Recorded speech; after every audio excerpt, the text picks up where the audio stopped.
Office থেকে বাসার সামনে এসে দেখি সাদিয়াকে একটা লোক গাড়িতে করে নামিয়ে দিয়ে গেল। লোকটাকে দেখে মনে হচ্ছে অনেক বড় লোক, হয়তো সাদিয়ার অফিসের বস হবে। সাদিয়া অফিসে জয়েন করছে আজ 5 দিন। আমিও একটা অফিসে কাজ করি, কিন্তু বেতন তেমন ভালো না, তাই সাদিয়া অফিসে চাকরি নিতে বাধ্য হয়েছে। আমার অফিসে কোনো পদ খালি নেই, তাই সাদিয়া অন্য অফিসে চাকরি নেয়। আমার থেকে সাদিয়ার বেতন ভালো। আমরা দুজন দুজনকে ভালোবেসে বিয়ে করেছি, কিন্তু আমার আর সাদিয়ার পরিবার মেনে নেয়নি, তাই দুজনে একটা বাসায় ভাড়া থাকি। আমার যে বেতন তা দিয়ে বাসা ভাড়া খাওয়া দাওয়া ঠিক মতো হয় না, তাই সাদিয়া অফিসে চাকরি নেয়। তো যাই হোক, আমি বাসার ভিতরে ঢুকে কলিং বেল চাপ দিলাম। সাদিয়া এসে দরজা খুলে দিল। কি ব্যাপার, আজকে তোমার এত দেরি হলো কেন আসতে? অফিসে একটু কাজ ছিল, তাই আসতে লেট হয়ে গেল। ঠিক আছে, তুমি ভেতরে এসে ফ্রেশ হয়ে নাও, আমি টেবিলে খাবার দিচ্ছি। আচ্ছা, লোকটা কে ছিল? তুমি কার কথা বলছো? তোমাকে যে বাসার সামনে নামিয়ে দিল। ও, তুমি বসের কথা বলছো? আসলে আমি অফিস শেষে রাস্তায় দাঁড়িয়েছিলাম রিক্সার জন্য। তারপর বস এসে আমাকে বলল গাড়িতে ওঠার জন্য, কিন্তু আমি উঠতে চাইনি। ওনার জোরাজুরিতে উঠতে বাধ্য হলাম। তারপর উনি আমাকে বাসার সামনে নামিয়ে দিয়ে গেল। উনি তোমাকে কেন বাসায় নামিয়ে দিয়ে গেল? আসলে এই 5 দিনে বস আমার কাজ দেখে অনেক খুশি হয়। তারপর থেকে উনি আমাকে অনেক ভালো জানে। ও ঠিক আছে, আমি ফ্রেশ হয়ে আসছি, তুমি খাবার রেডি করো। ঠিক আছে, যাও। আমি রুমে এসে ওয়াশরুমে ঢুকে ফ্রেশ হয়ে খাবার খেতে চলে গেলাম। দুজনে খাবার খেয়ে রুমে চলে আসলাম। তারপর সাদিয়া আমাকে জড়িয়ে ধরে শুয়ে পড়লো। দেখতে দেখতে আরো কিছুদিন চলে গেল। এখন সাদিয়া অনেক রাত করে বাসায় আসে, আর মোবাইলে দেখি কার সাথে যেন হেসে হেসে কথা বলে। এখন আমার ঠিক মতো খেয়াল রাখে না। একদিন অফিসের একটা কাজের জন্য অন্য একটা অফিসে যাচ্ছিলাম, হঠাৎ রাস্তার পাশে একটা পার্ক চোখে পড়লো। লোকটাকে দেখে চিনে ফেললাম, কিন্তু মেয়েটার চেহারা দেখতে পাচ্ছি না। আমি রিক্সা থেকে নেমে তাদের ওখানে গেলাম। আমি একটু দূরে দাঁড়িয়ে মেয়েটার চেহারা দেখতে গেলাম। তারপর ঠিকভাবে তাকিয়ে যাকে দেখলাম তার জন্য মোটেও প্রস্তুত ছিলাম না। ঠিকই ধরেছেন, সাদিয়া। তার মানে সাদিয়া অফিসের কাজ ফেলে রেখে তার বসের সাথে ঘুরে বেড়ায়। তার মানে সাদিয়া এখন আমার নেই। আমি আর দাঁড়িয়ে না থেকে রিক্সা নিয়ে যে কাজে বেরিয়েছি সেটা করে নিজের কর্মস্থলে চলে আসলাম। অফিস ছুটি হওয়ার পর একটা রিক্সা নিয়ে বাসায় চলে আসলাম। বাসায় এসে দেখি সাদিয়া এখনো বাসায় আসে নাই। আমি চাবি দিয়ে তালা খুলে ভিতরে ঢুকলাম। প্রায় 1 ঘন্টা পর বাহিরে গাড়ির হর্ন বাজলো। আমি জানালা দিয়ে বাইরে তাকিয়ে দেখি সাদিয়া তার বসের গাড়ি থেকে নামলো। সাদিয়ার হাতে দেখি অনেকগুলো শপিং ব্যাগ। বসকে বিদায় দিয়ে সে কলিং বেল চাপ দিল। আমি গিয়ে দরজা খুলে দিলাম। তুমি কখন আসলে? আগে বলো, তোমার হাতে এগুলো কি? আসলে বস আজকে আমাকে শপিং মলে নিয়ে গিয়ে এগুলো কিনে দিছে। আমি মানা করছি, তারপরেও উনি জোর করে কিনে দিছে। তাহলে তোমার হাতে এত দামি মোবাইল কোথা থেকে আসলো? তোমার হাতে তো এই মোবাইল ছিল না। এটাও আজকে উনি কিনে দিছে। আমার হাতের মোবাইলের যে অবস্থা তা দেখে বসের অনেক খারাপ লাগছে। ও, তা আজকে অফিসের সময় তুমি কোথায় ছিলে? কেন? আমি তো অফিসে ছিলাম। না, আসলে আজকে আমি তোমার অফিসের পাশ দিয়ে যাচ্ছিলাম। মনে করছি তোমার সাথে দেখা করব, পরে আর করি নাই, দেরি হয়ে যাচ্ছে তাই। আচ্ছা, তুমি কি আমাকে সন্দেহ করছো? আমি ঠিক তা বলিনি। সাদিয়া আর কোনো কথা না বলে রুমে চলে গেল। আমি ভাবতে লাগলাম সাদিয়া এখন মিথ্যা কথা বলতে শুরু করেছে। যাকে এত বিশ্বাস করছিলাম সে এখন আমার সাথে মিথ্যা কথা বলে। রাতে দুজনে খাবার খেয়ে শুয়ে পড়লাম। হঠাৎ মাঝরাতে ঘুমটা ভেঙে গেল। পাশে দেখি সাদিয়া নেই, হয়তো ওয়াশরুমে গেছে। 30 মিনিট হয়ে গেল, সাদিয়া আসার কোনো খবর নেই।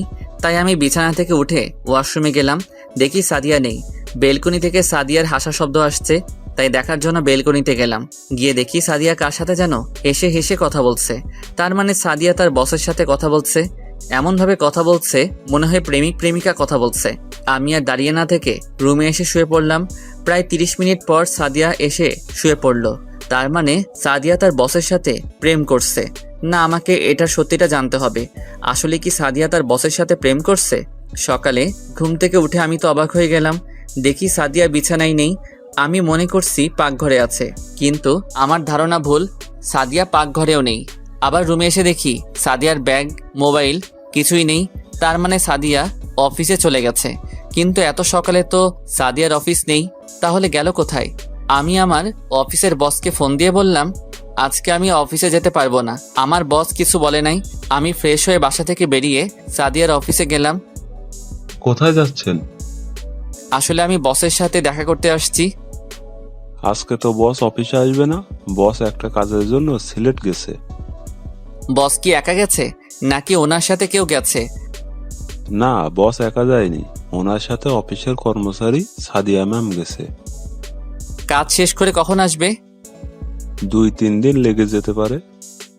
ও, আমি আর কোনো কথা না বলে বাসায় চলে আসলাম। সাদিয়া আমাকে একটু বললও না, তার মানে সাদিয়ার টাকার কাছে বিক্রি হয়ে গেছে। আমি তো তার স্বামী, আমাকে বলার প্রয়োজন পর্যন্ত করলো না। 3 দিন পরে সাদিয়া বাসায় আসলো, এসে সোজা রুমে চলে গেল, আমার সাথে কথা পর্যন্ত বলল না। এই 3 দিন সাদিয়া আমার খোঁজ খবর নেয়নি। তুমি কাজের জন্য বাইরে যাবে, আমাকে বলে যাওনি কেন? তোমাকে বলার প্রয়োজন মনে করি না। তুমি আমার সাথে এভাবে কথা বলছো কেন? তোমার সাথে কি কথা বলবো? আমি তোমার স্বামী, আমি তোমাকে বলতে পারি। তোর মতো স্বামী থাকার চেয়ে না থাকাই ভালো। তুমি আমাকে তুই তাই করে বলছো কেন? তোর সাথে কিভাবে কথা বলবো? তোকে আমার ভালো লাগে না। তাহলে আমাকে বিয়ে করছো কেন? জীবনে ভুল করলে ওইটাই করেছি, তোর মতো ছেলেকে বিয়ে করে। বিয়ে হয়েছে আজ প্রায় 8 মাস হয়েছে। কি দিয়েছিস তুই? একটা ভালো জামা, একটা স্বর্ণের চেইন, আজ পর্যন্ত কিছুই দিতে পারলি না। তোর থেকে আমার বস অনেক ভালো আছে, আমাকে গলার চেইন, দামি ফোন, দামি দামি জামা কাপড়, আরো কত কি দিয়েছে। তুমি তো আমাকে ভালোবেসে বিয়ে করছো, আমার টাকা পয়সা কেনা, তাহলে এখন কেন এমন করছো? আসলে তুমি চাও কি? আমি তোর কাছে ডিভোর্স চাই, আমি আর তোর সাথে থাকতে চাই না। ডিভোর্স দিলে তুমি খুশি হবে? আমি অনেক খুশি হব। আমি আমার বসকে বিয়ে করব, তার আছে টাকা পয়সা, বাড়ি গাড়ি। তোর থেকে বস অনেক ভালো। ঠিক আছে, তোমার কাছে ডিভোর্স পেপার পৌঁছে যাবে, তবে মনে রেখো আমার দরজা তোমার জন্য চিরজীবন বন্ধ থাকবে। আমার কাছে আসতে চাইলেও আমি তোমাকে আর মেনে নিব না। সেটা কোনো দিন হবে না। দেখতে দেখতে আজ 2 বছর চলে গেল। এখন আমি নিজেদের অফিস দেখাশোনা করি। আপনারা হয়তো ভাবছেন আমি নিজেদের অফিস বললাম কেন। আসলে আমার বাবা একজন বিজনেসম্যান। আমার পরিবারে আমি, মা বাবা আর একটা বড় বোন আছি। আর সাদিয়ার মা নেই, তার বাবা দ্বিতীয় বিয়ে করে এবং সাদিয়ার সৎ মা ভালো না। সাদিয়াকে জোর করে বিয়ে দিতে চাইছিল একটা খারাপ ছেলের কাছে। আমি সাদিয়াকে কলেজ লাইফ থেকে ভালোবাসি, তাই আমি সাদিয়াকে কাজী অফিসে বিয়ে করে বাসায় নিয়ে আসি। কিন্তু বাবা আমাদের মেনে নেয়নি, কারণ সাদিয়ারা ছিল গরিব। বাবা বলেছে আমি যদি সাদিয়াকে ভুলে যেতে পারি তাহলে আমাকে বাসায় থাকতে দিবে, আর না হলে বাড়ি থেকে বেরিয়ে যেতে বলছে। আমি আমার ভালোবাসাকে ছেড়ে দিতে পারবো না, তাই সাদিয়াকে নিয়ে বাসা থেকে বেরিয়ে আসি। তারপর একটা বাসা নিয়ে দুজনে থাকতে লাগলাম। আমার কাছে যা টাকা ছিল সব শেষ হয়ে গেছে, এভাবে তো আর চলবে না। তাই অনেক কষ্টে একটা অফিসে চাকরি নেই আমি। দেখতে দেখতে 2 মাস চলে যায়, কিন্তু আমার যে বেতন তা দিয়ে কোনো রকম চলে যায়। তাই সাদিয়া বলল সেও নাকি অফিসে চাকরি করবে। আমি আর না করলাম না, বাসায় একা একা বসে থেকে। তারপর সে একটা অফিসে চাকরি নেয়। এরপর কি হলো আপনারা তো জানেন। সাদিয়া আমাকে ছেড়ে যাওয়ার পর আমি নিজের বাসায় চলে আসি। এসে বাবা মার পায়ে পড়ে ক্ষমা চাইছি, আমার ভুল হয়ে গেছে, আমাকে তোমরা মাফ করে দাও।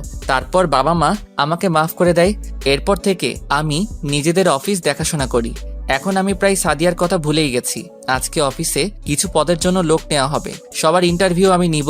তাই সকালে ঘুম থেকে উঠে ফ্রেশ হয়ে নাস্তা করে গাড়ি নিয়ে অফিসে চলে গেলাম। অফিসের ভিতরে ঢোকার সাথে সাথে সবাই দাঁড়িয়ে আমাকে সালাম দিল। আমি তাদের বসতে বলে নিজের কেবিনে চলে গেলাম। চেয়ারে বসে বসে দুলাভাই তাকে ফোন দিয়ে আমার কেবিনে আসতে বললাম। আসলে দুলাভাই আমাদের অফিসে ম্যানেজারের দায়িত্ব পালন করে। কেমন আছো শালাবাবু? কেবিনে ঢুকে একটা চেয়ার টেনে বসে, এই তো ভালো আছি। সবাই কি আসছে দুলাভাই? সবাই এসে পড়েছে। তাহলে একজন একজন করে আসতে বলো। ওকে, তুমি বসো, আমি পিয়ন চাচাকে বলে দিচ্ছি। বলে রুম থেকে বেরিয়ে গেল। তারপর একজন একজন করে আসতে লাগলো। সবার শেষে একজন মেয়ে বাকি ছিল ইন্টারভিউ নেওয়ার। আমি মাথা নিচু করে একটা ফাইল দেখতেছিলাম। হঠাৎ একটা মেয়ে বলল, may I come in sir? Yes, coming. মেয়েটা ভিতরে ঢুকলো। আমি তার চেহারা এখনো দেখি নাই। মেয়েটা আমার সামনে দাঁড়িয়ে রইল। বসুন আর সার্টিফিকেটগুলো দেন। এই নেন স্যার। যেই না মেয়েটার দিকে তাকিয়ে সার্টিফিকেট নিব, আমি তো মেয়েটাকে দেখে মোটেও প্রস্তুত ছিলাম না। এ আর কেউ নয়, সাদিয়া। কিন্তু সাদিয়া আগের থেকে অনেক শুকিয়ে গেছে, চেহারার কি অবস্থা করছে। সাদিয়া আমাকে দেখে বলল, রাসেল তুমি? Hello miss. রাসেল না, স্যার বলবেন। Sorry sir. তা বসকে বিয়ে করে আবার চাকরির জন্য কেন আসলেন? আমি কাউকে বিয়ে করি নাই। ও, তার মানে বস তোমাকে বিয়ে করবে বলে তোমার সাথে রাত কাটিয়ে তাড়িয়ে দিছে?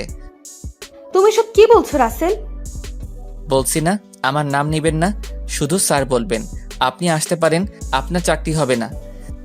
সাদিয়া চেয়ার থেকে উঠে এসে আমার পা জড়িয়ে ধরে কান্না করতে করতে বলল, স্যার এই চাকরিটা আমার খুব দরকার, তা না হলে আমায় রাস্তায় নামতে হবে। তাহলে বসকে ছেড়ে চলে আসলেন কেন? উনি আজ 1 বছর আগে মারা যায়। এরপর ওনার ব্যবসা প্রতিষ্ঠান নিলামে বিক্রি হয়ে যায়। তারপর ওখান থেকে এসে একটা বাসা ভাড়া নিয়ে থাকি। মানুষের বাসায় কাজ নিচ্ছিলাম, কিন্তু তাদের বাসার ছেলেরা আমার শরীরের দিকে তাকিয়ে থাকে, তাই বাসা বাড়ি আর কাজ করি নাই। গার্মেন্টসে চাকরি নিছি, কিন্তু কিছুদিন আগে গার্মেন্টসে আগুন লাগে। তারপর 1 মাস বসে থাকলাম, ঠিকভাবে একবেলা ভাত পর্যন্ত খেতে পারতাম না। কিছুক্ষণ থেমে আবার বলতে লাগলো, অনেক কষ্টেই দিনটা কেটেছে। একদিন পাড়ার এক ভাই বলল, তোর পড়ালেখা আছে, তুই গিয়ে অফিসে চাকরি কর। কিন্তু আমি বললাম, অফিসে তো চাকরি করতে ঘুষ লাগে, আমি তো তাদের ঘুষ দিতে পারবো না। তখন ভাইয়া বলল, এই অফিসের বস না অনেক ভালো, উনি টাকা নিয়ে চাকরি দেয় না, উনি যোগ্যতা দেখে চাকরি দেয়। তারপর আসলাম ইন্টারভিউ দিতে। এতক্ষণ সাদিয়া কথাগুলো বলতেই চোখের পানি দিয়ে পুরো শরীর ভিজে গেছে। কেমন জানি সাদিয়ার জন্য একটু মায়া হলো, কিন্তু তাকে আরো কষ্ট দিতে হবে। আমি যতটুকু কষ্ট পেয়েছি তার থেকে ওকে আরো বেশি কষ্ট পেতে হবে। আপনাকে আমি চাকরি দিতে পারি, তবে আমার কিছু শর্ত আছে। কি শর্ত বলুন, আমি আপনার সব শর্তে রাজি আছি। আমার এখানে চাকরি করতে হলে আমার কথা মতো চলতে হবে। আমি যখন যা বলবো আপনাকে তাই করতে হবে। অফিসে কারোর সাথে বসে গল্প করা যাবে না। সঠিক টাইমে অফিসে আসতে হবে। ঠিক টাইমে অফিসে আসতে না পারলে বেতন থেকে টাকা কেটে নেওয়া হবে। যদি এসব কিছু অমান্য করেন তাহলে আপনাকে 20 লক্ষ টাকা জরিমানা এবং থানায় ঢুকিয়ে দেওয়া হবে। এবার বলুন, আপনি রাজি? আমি আপনার সব শর্তে রাজি আছি। তাহলে এখানে একটা সই করুন। বলা তো যায় না কোন সময় কথা ঘুরিয়ে নেন। তারপর সাদিয়া সই করে দিল। ঠিক আছে, আপনাকে বেতন দেওয়া হবে 20,000 টাকা করে। এবার আপনি বাসায় চলে যান। কালকে ঠিক টাইমে অফিসে চলে আসবেন, আর অফিস টাইম কিন্তু 9টায়, কথাটা মনে রাখবেন। সাদিয়া মাথা নিচু করে অফিস থেকে বেরিয়ে গেল। তার মানে সাদিয়া এখনো বিয়ে করেনি। নিশ্চয়ই তার বস তাকে ভালোবাসে নাই, ভালোবেসেছে তার শরীরকে। এখন টাকা কোথায় গেল? টাকার জন্য আমাকে ছেড়ে চলে গেছো? আমি তাকে আর কখনো মেনে নিব না।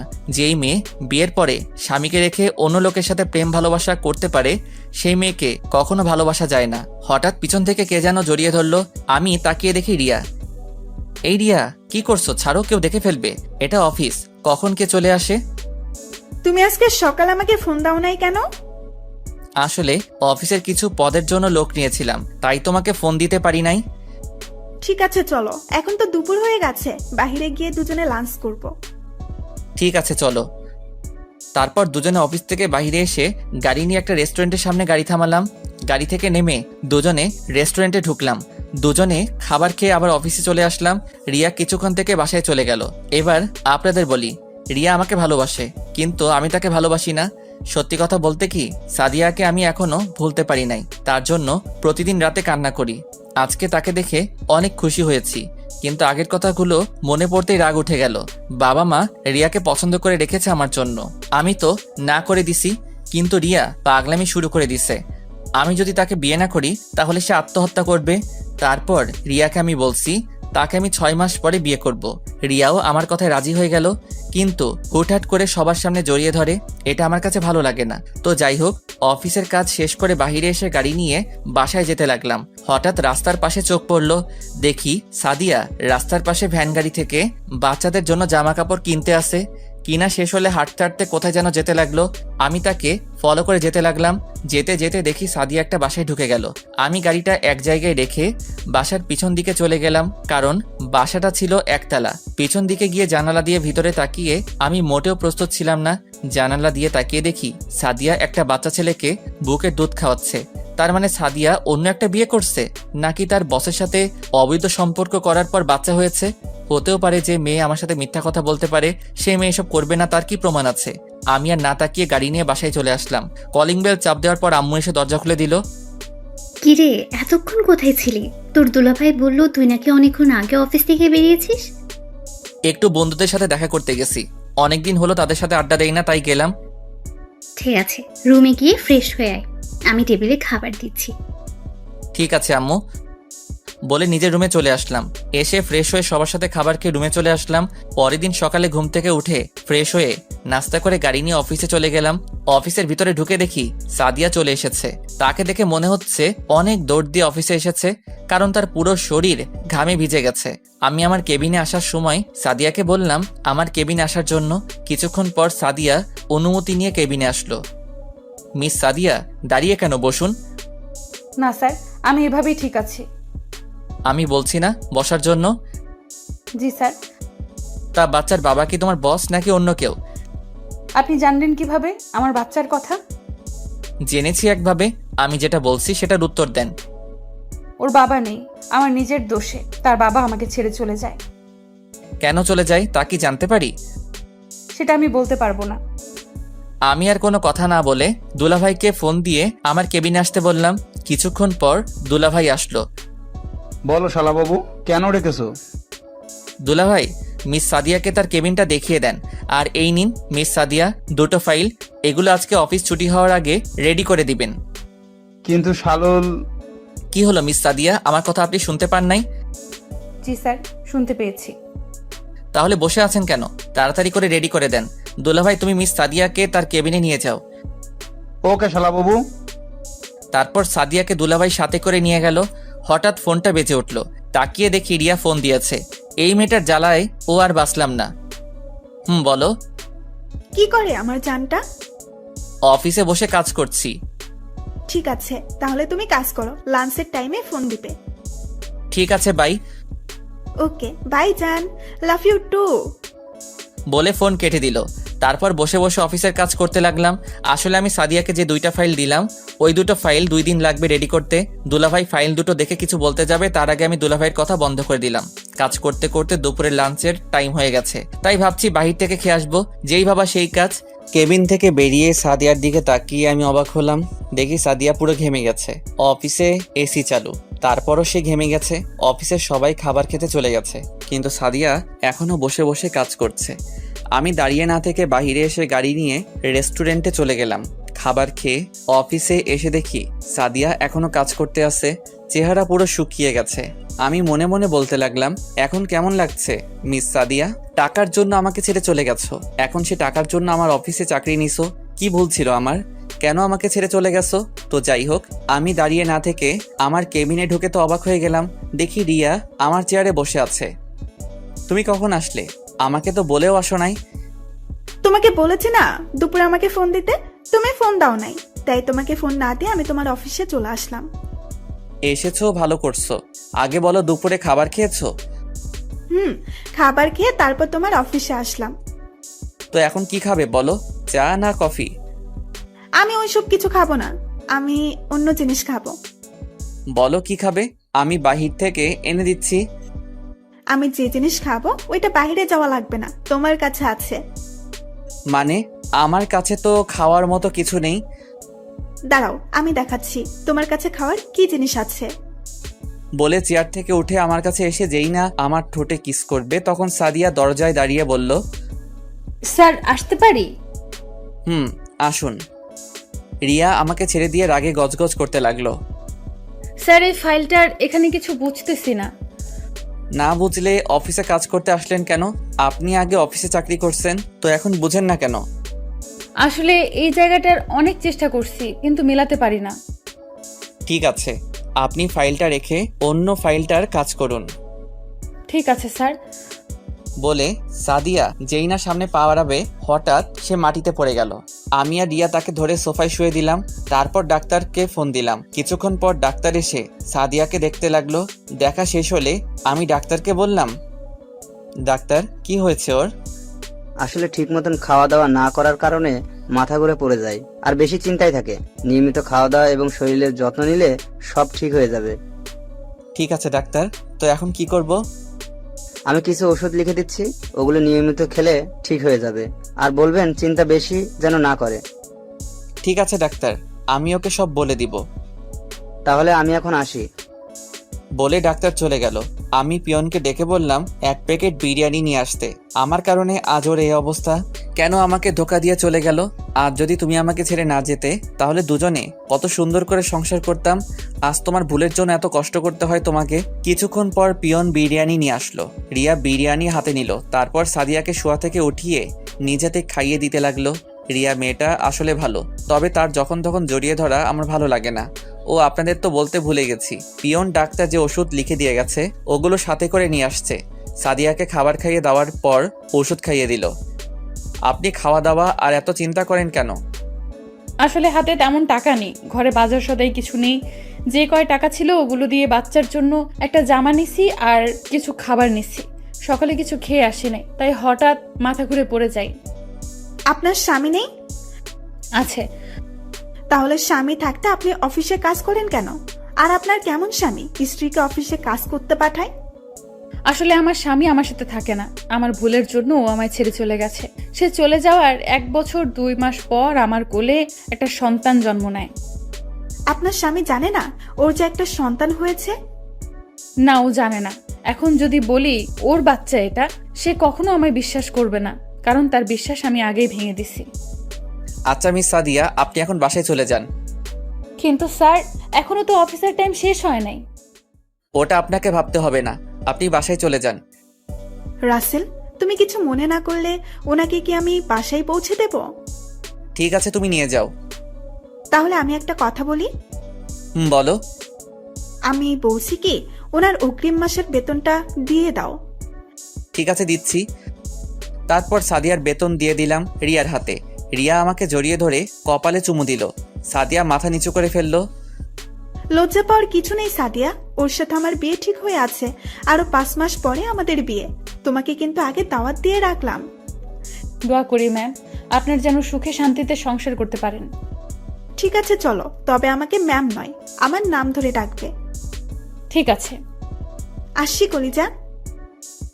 এসো। রিয়া আর সাদিয়া আমার কেবিন থেকে বেরিয়ে গেল, কিন্তু আমার একটা জিনিস মাথায় আসছে না। বিয়ের কথা শুনে সাদিয়া কান্না করলো কেন? হয়তো নিজের স্বামীর বিয়ে নিজের চোখের সামনে দেখতে হবে, তাই কান্না করছে। তো যাই হোক, অফিসের কাজ শেষ করে বাসায় চলে আসলাম। তারপর রাতে খাবার খেয়ে রিয়ার সাথে কথা বলে ঘুমিয়ে পড়লাম। এভাবে দেখতে দেখতে আরো 1 মাস চলে গেল।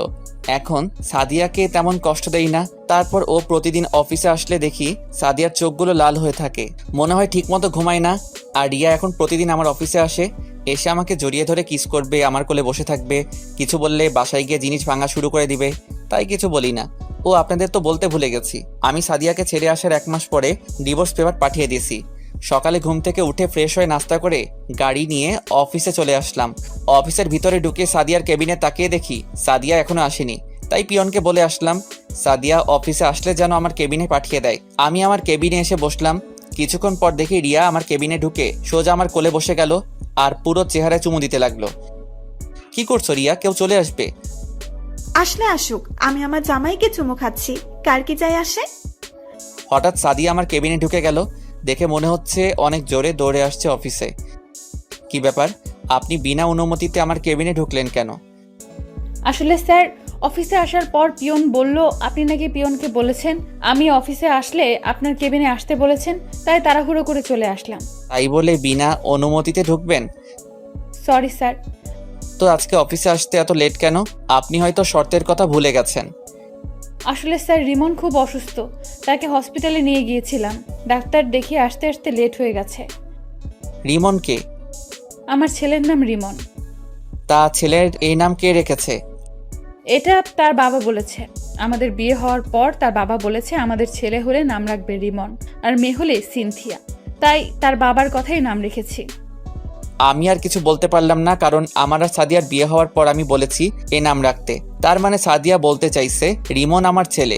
আমি কিছু বলতে যাব তার আগে রিয়া বলল, তুমি কেমন ছেলেকে বিয়ে করেছো? তোমার খোঁজ খবর একবারের জন্যও নেয়নি। তুমি না হয় একটা ভুল করেছো, তাই বলে সে তোমায় ছেড়ে চলে যাবে?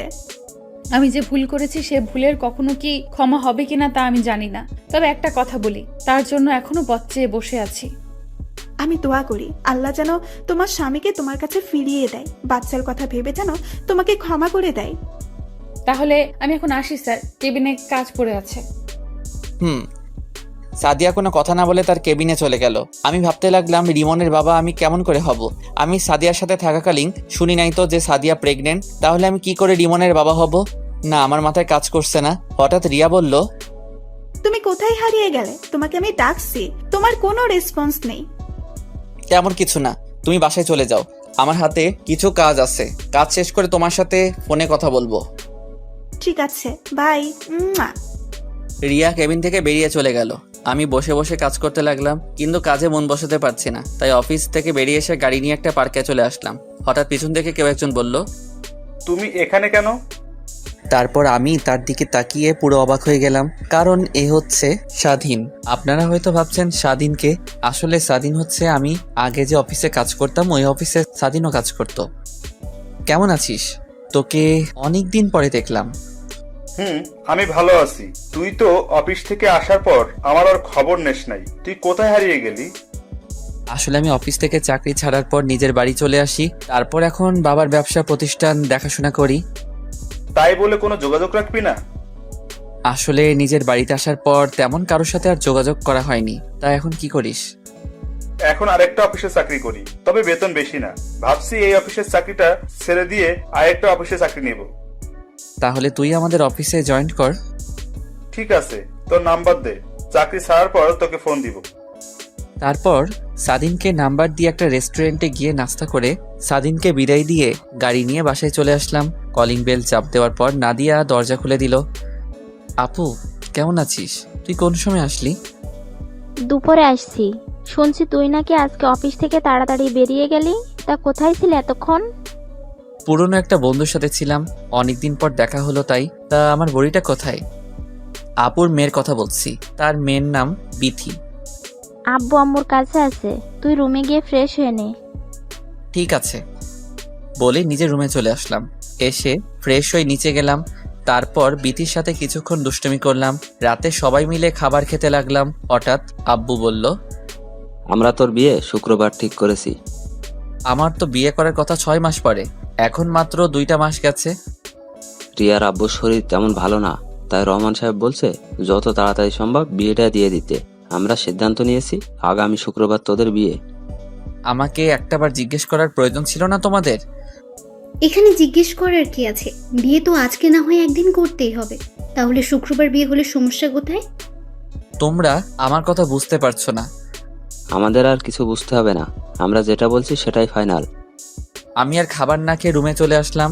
আমাকে একটাবার জিজ্ঞেস করার প্রয়োজন করলো না, কিন্তু আমি তো এখনো সাদিয়াকে মন থেকে মুছে ফেলতে পারছি না। কি করব কিছুই মাথায় ঢুকছে না। হঠাৎ মোবাইল ফোনটা বেজে উঠল। মোবাইলের দিকে তাকিয়ে দেখি রিয়া ফোন দিয়েছে। ফোন ধরার পর রিয়া বলল, কি করে আমার জামাইটা? তুমি কি কিছু শুনেছো? শুনেছি। আগামী শুক্রবার আমাদের বিয়ে। আমি তো অনেক খুশি, তোমাকে সারা জীবনের জন্য পেতে যাচ্ছি। তোমাকে আমি কি বলেছিলাম? আমরা 6 মাস পর বিয়ে করব। আর এখন তুমি রাজি হলে কেন? বাবার শরীরটা তেমন ভালো নেই, কোন সময় কি হয়ে যায়। তাই বাবার ইচ্ছে আমার বিয়েটা যেন দিয়ে যেতে পারে। এখানে আমি আর না করি নাই। তুমি কি খুশি হও নাই? ঠিক তা না, আমি এত তাড়াতাড়ি বিয়ে করতে চাচ্ছি না। কোনোভাবেই কি বিয়েটা আটকানো যায় না? না, আমি আর তোমাকে ছেড়ে থাকতে পারছি না।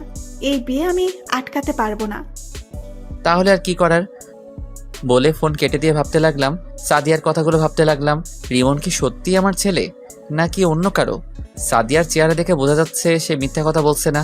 আমি আর কিছু ভাবতে পারছি না। সকালে ঘুম থেকে উঠে ফ্রেশ হয়ে রেডি হয়ে নিচে নামলাম। দেখি সবাই টেবিলে আমার জন্য অপেক্ষা করছে। আমি কোনো কথা না বলে বেরিয়ে আসতেই আব্বু বলল, কোথায় যাচ্ছিস? অফিসে যাচ্ছি। নাস্তা করবি না? বাহির থেকে খেয়ে নিব। ঠিক আছে যাও, আর অফিসের সবাইকে বিয়ের দাওয়াত দিয়ে দিবে, আর অফিস 3 দিন বন্ধ দিয়ে দিবে। আর কোনো কথা না বলে বাহিরে এসে গাড়ি নিয়ে অফিসে যেতে লাগলাম। না জানি সাদিয়া আমার বিয়ের কথা শুনলে কি করবে। অনেক ভেবেছি, আর না, আমি রিয়াকে বিয়ে করব। সাদিয়া যদি টাকার জন্য আমাকে ছেড়ে অন্য কাউকে বিয়ে করতে পারে, তাহলে আমি কেন রিয়াকে বিয়ে করতে পারবো না? তারপর একটা রেস্টুরেন্টে ঢুকে নাস্তা করে অফিসে চলে গেলাম। সবাই আমাকে দেখে দাঁড়িয়ে গেল। সাদিয়ার দিকে তাকিয়ে দেখি আজকেও সাদিয়ার চোখ লাল হয়ে আছে। আমি তার থেকে চোখটা সরিয়ে নিজের কেবিনে চলে আসলাম। তারপর দুলাভাইকে ফোন দিয়ে বললাম সবাইকে হলরুমে নিয়ে যেতে। কিছুক্ষণ পর দুলাভাই আমার কেবিনে আসলো। শালাবাবু, সবাইকে হলরুমে নিয়ে গেলাম, এবার তুমি আসতে পারো। ঠিক আছে দুলাভাই, আপনি যান, আমি আসতেছি। দুলাভাই কেবিন থেকে বেরিয়ে গেল। আমি আর বসে না থেকে হলরুমে চলে আসলাম। তারপর সবার উদ্দেশ্যে বলতে লাগলাম, আপনারা হয়তো ভাবছেন আপনাদের সবাইকে কেন হলরুমে নিয়ে আসলাম। জি স্যার, বলুন কেন রেখেছেন? আসলে আগামী শুক্রবার আমার বিয়ে, তাই বিয়ে উপলক্ষে 3 দিন অফিস বন্ধ থাকবে। আর সবাইকে আমার বিয়ের দাওয়াত রইল, সবাই আমাদের বাসায় চলে আসবেন। সবাই আমাকে অভিনন্দন জানালো। সাদিয়ার দিকে তাকিয়ে দেখি মাথা নিচু করে আছে, হয়তো কান্না করছে। সবাই বেরিয়ে গেল। আমি সাদিয়াকে বললাম, মিস সাদিয়া, আপনি কিন্তু অবশ্যই আসবেন, আর রিয়াকে বউ সাজানোর দায়িত্ব কিন্তু আপনার। ঠিক আছে স্যার, আমি চেষ্টা করব যাওয়ার জন্য। চেষ্টা না, আপনাকে আসতে হবে ঠিক আছে স্যার। বলে দৌড়ে হলরুম থেকে বেরিয়ে গেল। অনেক কষ্ট হচ্ছে তাই না? তুমিও আমাকে ছেড়ে চলে যাওয়ার পর আমারও অনেক কষ্ট হয়েছে। এখন কেন কষ্ট পাচ্ছ? টাকাওয়ালা দেখে চলে গেছো, এখন সে টাকার জন্য নিজের স্বামীর অফিসে চাকরি করছো। তোমাকে তো আমি মন থেকে ভালোবেসেছি, তাহলে কেন আমাকে ছেড়ে চলে গেলে? হলরুম থেকে বেরিয়ে নিজের কেবিনে চলে গেলাম। আসার সময় দেখলাম সাদিয়া মাথা নিচু করে বসে আছে। দেখতে দেখতে একদিন চলে গেল। আজ আমার গায়ে হলুদ। মার্কেট থেকে কিছু কেনাকাটা করে বাসার ভিতরে ঢুকতেই দারোয়ান আমাকে ডাক দিল। আমি গাড়ি পার্কিং করে দারোয়ান চাচার কাছে আসলাম। কেন ডেকেছো চাচা? রাসেল বাবাজি, একটা মেয়ে এসে খামটা তোমাকে দিতে বলল। তুমি মেয়েটাকে চিনতে পেরেছো? নাম টাম কিছু জিজ্ঞাসা করছো? না বাবা, আমি এসব কিছু জিজ্ঞেস করতেই পারিনি, তার আগেই মেয়েটা চলে গেল। আচ্ছা ঠিক আছে, আমি রুমে গেলাম বলে বাসার ভিতরে চলে আসলাম। তখন আম্মু বলল, কিরে, কোথায় গিয়েছিলি? আম্মু, কিছু মার্কেট করতে গিয়েছিলাম। ঠিক আছে, ফ্রেশ হয়ে রেডি হয়ে আয়, কখন মেহেদি লাগাবো? সবাই তোর জন্য বসে আছে। ঠিক আছে আম্মু, আমি রেডি হয়ে আসতেছি বলে নিজের রুমে চলে আসলাম। রুমে এসে মার্কেটগুলো আর খামটা বিছানায় রাখলাম। তারপর ওয়াশরুমে ঢুকে ফ্রেশ হয়ে রেডি হতে লাগলাম। হঠাৎ খামটার দিকে চোখ পড়ল। ওপর দিয়ে কিছুই লেখা নেই, কেন জানি মন বলছে খামটা খুলে দেখতে। তাই বিছানায় বসে খামটা খুলে দেখি একটা চিঠি। তারপর আমি চিঠিটা পড়তে লাগলাম। প্রিয় স্বামী, হয়তো ভাবছো তোমাকে স্বামী বললাম কেন, কারণ তুমি এখনো আমার স্বামী, কারণ আমি তোমার ডিভোর্স পেপারে সাইন করি নাই। তোমাকে আজ সব সত্যি কথা খুলে বলছি। সামনাসামনি বললে হয়তো তুমি আমাকে বিশ্বাস করতে না, তাই চিঠি লিখে দিলাম। আমি যখন অফিসে চাকরিতে ঢুকি তার কিছুদিন পর আমি হঠাৎ অফিসে মাথা ঘুরে পড়ে যাই। তখন অফিসের বস, যাকে তুমি খারাপ বলছো, আমি বলি ওনার মতো ভালো মানুষ হয় না। ওই দিন মাথা ঘুরে পড়ে যাওয়ার সময় বস তার গাড়িতে করে হসপিটালে নিয়ে আসে। তারপর আমাকে কিছু পরীক্ষা করে। পরীক্ষা করার পর ডাক্তার বলল 7 দিন পরে আসতে। তখন বলতে পারবে আমার কি হয়েছে। ওই হসপিটাল থেকে বেরিয়ে বসের গাড়ি করে বাসায় আসার সময় একটা পার্কের পাশে রাস্তায় গাড়ি নষ্ট হয়ে যায়। তখন গাড়িটা ঠিক করতে দেয় রাস্তার পাশের ওয়ার্কশপে। তারপর বস আর আমি কিছুক্ষণ বসে থাকি পার্কের ভেতরে। গাড়ি ঠিক করার পর গাড়ি নিয়ে বস একটা শপিং মলে চলে যায়। তারপর জোর করে আমাকে মার্কেট করে দেয়, সাথে একটা মোবাইল। তুমি হয়তো ভাবছো বস এগুলো আমাকে কেন দিল। আসলে বস আমার কাজ দেখে এগুলো আমাকে দিয়েছে। তারপর 7 দিন পর যখন বস সহ হসপিটালে গিয়ে রিপোর্ট আনতে যাই, তখন ডাক্তার আমাকে কিছু বলছে না, শুধু মাথা নিচু করে আছে। তারপর জোরাজোরি করতে লাগলাম। তারপর ডাক্তার যেটা বলল সেটা শোনার জন্য মোটেও প্রস্তুত ছিলাম না। ডাক্তার বলল আমার মাথায় নাকি একটা টিউমার হয়েছে, আর টিউমারটা এমন জায়গায় হয়েছে এটা নাকি অপারেশন করতে পারবে না। আমি আর দুনিয়ার সামান্য দিনের অতিথি, আর আমি কখনো মা হতে পারবো না। এটা শুনে আমি অনেকটা ভেঙে পড়লাম। তারপর ডিসিশন নিলাম তোমার সাথে আমি খারাপ হয়ে যাব, তাই আমি তোমার খেয়াল রাখা ছেড়ে দিলাম। মাঝরাতে মোবাইল কানে নিয়ে এমনি হেসে হেসে কথা বলতাম, যাতে তুমি আমাকে সন্দেহ করো। সেদিন রাতে বস ফোন দিয়ে বলল সিলেটে নাকি বিদেশ থেকে ডাক্তার এসেছে, সকালে ভোরে ভোরে রওনা দিবে। একবার ওনাকে দেখাই, দেখি উনি কি বলে। আমি না করেছিলাম। তারপর ওনার জোরাজোরিতে সকালে ঘুম থেকে তোমাকে না বলেই বসের সাথে সিলেটে চলে গেলাম। সিলেটে গিয়ে বিদেশ থেকে আসার ডাক্তারের কাছে দেখালাম। উনি আমাকে দেখে বলল আমার অপারেশন করতে পারবে, তবে বাঁচার সম্ভাবনা 10%। তারপর বস বলল অপারেশন করবে। তারপর ডাক্তার 7 দিন পর যেতে বলল। এরপর ঢাকায় এসে তোমার সাথে ওই কথাগুলো বলি, আমি অপারেশন করলে আমি বাঁচবো না, তাই তুমি যেন আমাকে ভুল বুঝে চলে যাও এবং নতুন জীবন শুরু করো। এই কারণে তোমার কাছে আমি খারাপ হয়েছি। সত্যিটা বললে তুমি আমার জন্য চিন্তা করতে, আমি তা চাই না। এর কয়েকদিন পর আবার সিলেটে চলে গেলাম। আমার অপারেশন হইতে সব খরচ বস চালিয়েছে। সিলেটে যাওয়ার 5 দিন পর আমার অপারেশন করে। আল্লাহর রহমতে আমার 2 দিন পর জ্ঞান ফিরে আসে। সেদিন আমি বেঁচে যাই। আমার সুস্থ হতে প্রায় 2 মাস লেগে গেছে। তারপর ঢাকায় এসে তোমাকে অনেক খুঁজেছি, কিন্তু তোমাকে পাইনি। তোমার বাসায় যেতে চেয়েছিলাম, কিন্তু পরে মনে পড়লো তোমার বাবা তো আমার কারণে তোমাকে ঘর থেকে বের করে দিয়েছে, তাই তোমার ভালোর জন্য আর তোমার বাসায় যায়নি। এখন তুমি বলবে তাহলে বাচ্চা কোথা থেকে আসলো? আসলে এই বাচ্চা আমার না, আমি তোমার কাছে মিথ্যা বলেছি। এই বাচ্চার বাবা হচ্ছে আমার অফিসের বস। বসের স্ত্রী রিমনকে জন্ম দিয়ে মারা যায়। তারপর সে বাচ্চা আমি লালন পালন করি। তার কিছুদিন পরই বস মারা যায়। আসলে বস তার বউকে অনেক ভালোবাসতো। তার বউয়ের চিন্তায় সেও স্ট্রোক করে মারা যায়। তারপর আমি রিমনকে লালন পালন করি। একটা খালার বাসায় থেকে অনেক জায়গায় চাকরি ইন্টারভিউ দিছি, কিন্তু কোথাও চাকরি হয় নাই। তারপর খালার সাথে বাসায় বাড়িতে কাজ নিই। তারপর কি হলো তুমি তো জানো। তারপর যখন অফিসে ইন্টারভিউ দিতে যাই তখন তোমাকে দেখতে পাবো আমি কল্পনাও করতে পারিনি। মন চাইছে তোমাকে জড়িয়ে ধরি, কিন্তু অতীতের কথা মনে পড়েই আর ধরি নাই। প্রথম দিন দেখি একটা মেয়ে তোমার কেবিনে ঢুকলো। তখন পাশের একটা ছেলে জিজ্ঞেস করলাম মেয়েটাকে। তখন সে যেটা বললো আমার পায়ের নিচ থেকে মাটি সরে গেল। ও বলেছে তোমার আর রিয়ার বিয়ে ঠিক হয়ে আছে। আমি মনে করেছি তোমাকে যখন পেয়েছি তাহলে আবার আপন করে নেব, সব সত্যি বলে দিব। কিন্তু যতবার তোমার কাছে যাব ততবার রিয়া অফিসে চলে আসে। এর কিছুদিন পর যখন তুমি বললে তোমার বিয়ে, আমি তখন কি করব ভেবে পাচ্ছি না। তখন সিদ্ধান্ত নিলাম আমি আর এখানে থাকবো না, অনেক দূরে রিমনকে নিয়ে চলে যাব। আমি নিজের চোখে তোমার বিয়ে দেখতে পারবো না, তাই অনেক দূরে চলে গেলাম। আমাকে খুঁজেও পাবে না। তুমি রিয়াকে নিয়ে সংসার করো। আমি দোয়া করি আল্লাহ যেন তোমাদের দুজনকে সারা জীবন একসাথে রাখে। এতে তোমার হতভাগা স্ত্রী। আমি পুরো পড়ে চোখের পানি ফেলতে ফেলতে জামা কাপড় ভিজিয়ে ফেলেছি। আমি কি করলাম? একটা নির্দোষ মেয়েকে খারাপ বললাম? আমি কি করে পারলাম এমনটা করতে? আমি কোনোরকম চোখের পানি মুছে একটা জামা গায়ে দিয়ে বাসা থেকে বেরিয়ে গাড়ি নিয়ে সাদিয়া যেখানে থাকতো সেই বাসায় গেলাম। কিন্তু গিয়ে দেখি বাসায় তালা মারা। সাদিয়াকে খুঁজতে লাগলাম পুরো শহরে। হঠাৎ একটা ট্রাক এসে আমার গাড়িটাই মেরে দিল। আমার গাড়িটা একটা গাছের সাথে বাড়ি খায়। তারপর আর আমার কিছু মনে নেই। দেখতে দেখতে 3 বছর চলে গেল। আপনারা হয়তো ভাবছেন এই 3 বছরে কি হলো। আসলে আমি অ্যাক্সিডেন্ট হওয়ার পর 2 বছর কোমায় ছিলাম। আমার মাথায় অনেক জোরে আঘাত লাগে। 2 বছর পর যখন কোমা থেকে ফিরিয়ে আসি, তারপর এই বছর ধরে সাদিয়াকে খুঁজতে লাগলাম। অনেক জায়গায় খুঁজেছি সাদিয়াকে, কিন্তু কোথাও পাইনি। কোমা থেকে আসার পর 6 মাস খুঁজেছি।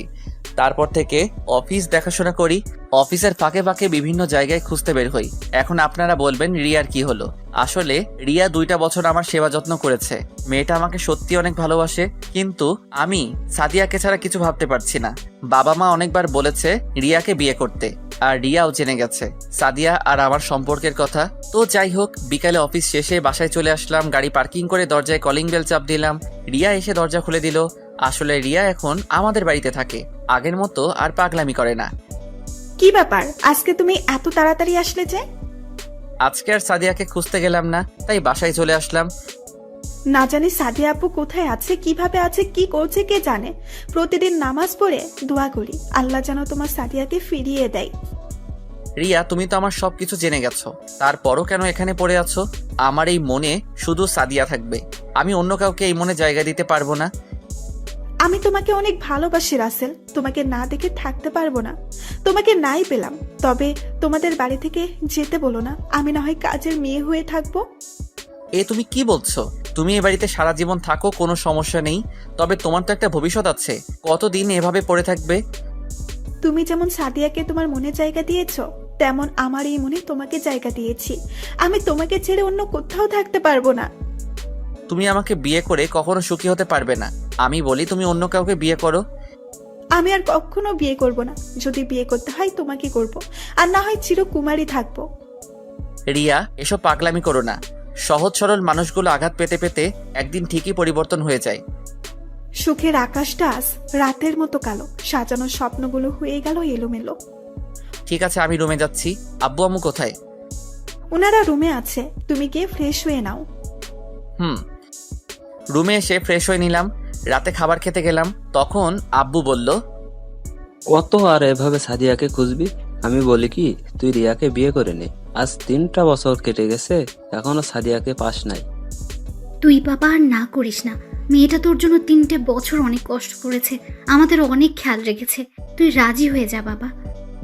ঠিক আছে, আমাকে কিছুদিন সময় দাও, আমি ভেবেচিন্তে বলছি। বলে খাবার খেয়ে রুমে চলে আসলাম। এভাবে দেখতে দেখতে আরো 10 দিন চলে গেল। হঠাৎ অফিসের একটা কাজের জন্য সিলেটে যেতে হবে, যশোর যেতে হবে। যশোরের কথা শুনে আমার একটা কথা মনে পড়ে গেল। সাদিয়া বলেছে তার এক বান্ধবী যশোর থাকে। সাদিয়ার ইচ্ছে ছিল তার বান্ধবীর সাথে দেখা করার, কিন্তু কাজের চাপের কারণে আর যাওয়া হয়নি। কিন্তু আমি তার বান্ধবীকে কখনো দেখিনি, তাহলে কিভাবে চিনবো? দেখি কাজের ফাঁকে খুঁজে পাওয়া যায় কিনা। না পেলে কি আর করার, রিয়াকে বিয়ে করতে হবে। তো সকালে রেডি হয়ে বাসার সবাইকে বলে গাড়ি নিয়ে বের হয়ে গেলাম। প্রায় 5-6 ঘন্টা পর যশোর এসে পৌঁছালাম। একটা হোটেলে উঠলাম। রুমে এসে ফ্রেশ হয়ে দুপুরের খাবারের জন্য বাইরে গেলাম। হোটেলেও খাওয়া যায়, অর্ডার দিলে রুমে দিয়ে যায়, কিন্তু বাইরে যাচ্ছি সাদিয়াকে খোঁজার জন্য। একটা রেস্টুরেন্টে ঢুকে খাবার খেয়ে বাইরে আসলাম। গাড়ি নিয়ে বের হলাম না। বাইরে এসে দেখি একটা পার্ক দেখা যায়, তাই পার্কে চলে গেলাম।